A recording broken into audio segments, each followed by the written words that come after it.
Hello guys, and welcome back to another Etheria restart video. Today we're taking a look at one of the newest light and dark animus in the game. And if you've been wondering whether Ariel's actually worth building, the short answer is yes. But what really surprised me wasn't just how much she heals. It was how much utility she brings to literally every fight. After spending a lot of time using her, I can definitely see why so many players are calling her one of the best supports in the game.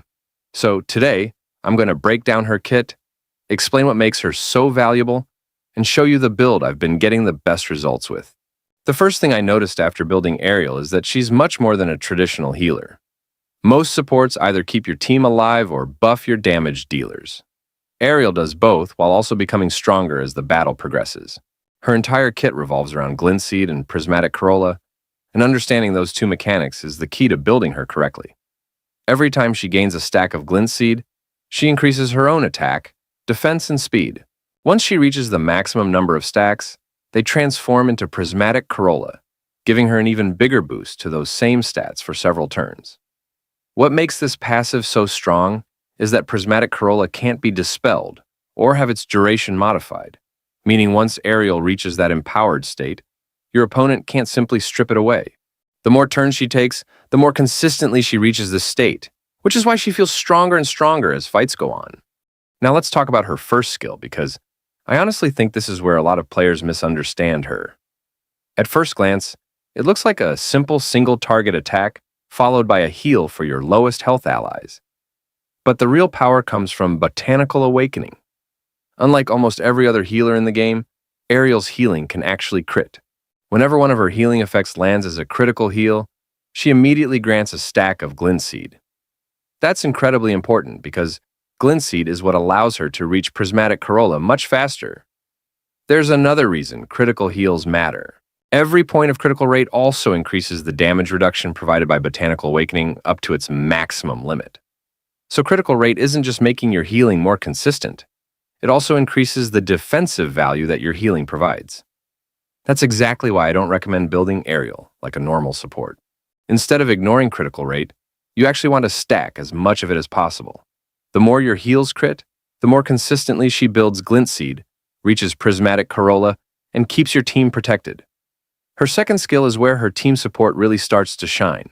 It restores HP to every ally while applying Soul Ward, giving your team another layer of survivability. At the same time, it also increases your team's critical damage, making your damage dealers significantly stronger during their next turns. I really like this skill because it improves both your offense and your defense with a single button.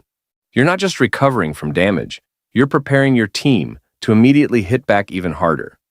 Then we have her ultimate, and this is probably my favorite part of her entire kit. It delivers another powerful team-wide heal while cleansing debuffs from every ally before advancing their turn meter. Anyone who plays Arena knows just how valuable that is. Getting stunned, frozen, or controlled at the wrong moment can instantly lose you the match. Ariel not only removes those debuffs, but also pushes your entire team closer to their next turn, letting you regain momentum almost immediately. On top of that, her passive healing effect continues supporting the team throughout the fight, making her feel incredibly reliable in longer battles. Now let's look at my build. The two most important stats on Ariel are speed and critical rate. Speed allows her to cycle through her skills faster while building Glint Seed more consistently. But critical rate is just as important because her healing can crit. Every critical heal helps generate Glint Seed through Botanical Awakening, while also increasing the damage reduction granted by that effect. That's why I'm running 92% critical rate on my build. Getting as close to 100% as possible gives Ariel much more consistent uptime on Prismatic Corolla, while maximizing the value of every heal she provides. After that, I focus on survivability with HP and defense, so she can stay alive long enough to keep supporting the team. For matrix effects, I'm using Swift Rush, Strive, and Evil Guard. Swift Rush gives her a huge speed boost, Strive helps her cycle turns whenever she's attacked, and Evil Guard further increases her speed while improving her healing. For my shell, I'm using Moon Bunny. One of the biggest weaknesses of supports is getting shut down by debuffs or turn meter manipulation before they can use their abilities. Moon Bunny helps protect against exactly that, making Ariel much more reliable in both PvP and difficult PvE content. I've tested a few different setups, but this one has easily been the most consistent for me. Overall, I think Ariel is one of the strongest support Animus currently available in Etheria Restart.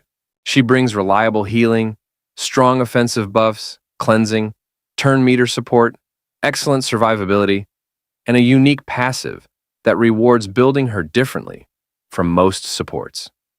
Once you understand how Glint Seed, Prismatic Corolla, and Critical Healing all work together, her entire kit starts to make perfect sense.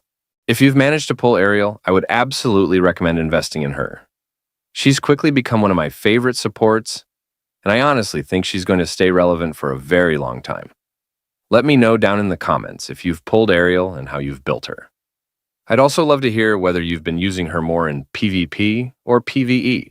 If you enjoyed this guide, don't forget to leave a like, subscribe for more Etheria Restart content, and I'll see you all in the next video.